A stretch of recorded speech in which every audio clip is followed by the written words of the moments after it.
কোরআনটা পড়বেন ফজরের পরে সূরা ইয়াসিন,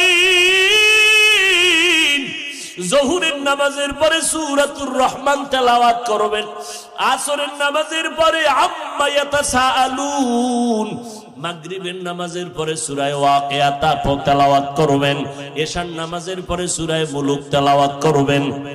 আপনার ঘর ফেরেশতারা পাহারা দিবে, আপনার ঘরে কোনোদিন চোর ডাকাত আসবে না, আপনার স্বামীর কামাই রুজিতে কোনোদিন অভাব লাগবে না। সূরা ইয়াসিনটা পড়া ভুলিয়েন না রে আম্মা জান।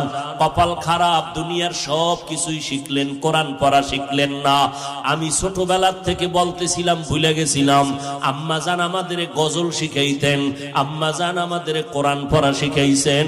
ও পর্দার আড়ালের আম্মা জান, কেন কোরআন শিখলেন না রে মা?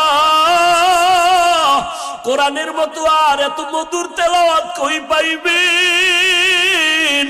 ও পর্দার আড়ালের আম্মা জান, ওই আম্মা জান আয়েশার মতো আপনারাও নারী। নবী বলেন, আয়েশা আমি কান্না করার কারণ হাসরের ময়দানের কঠিন কথা আমার মনে পড়ে গেল। আম্মা জান আয়েশা বলেন, কেমন কঠিন? নবী বলতেছেন, আয়েশা এই জমিনটা হবে কিয়ামতের মাঠ, হাসরের ময়দানে সমস্ত নারী পুরুষ উলঙ্গ আল্লাহর আদালতে দাঁড়াবে। আল্লাহ পাক গরম মেজাজ নিয়ে কুদরতের আওয়াজ দিয়া বলবেন, লিমানিল মুলকুল ইয়াউম। আল্লাহ পাকের কুদরতের রাগান্বিত বড় আওয়াজে হাসরের ময়দানটা কেঁপে উঠবে। অপরদিকে সূর্যের গরম, আল্লাহ বলবে সূর্য যত তাপ আছে জমিনে ছেড়ে দাও।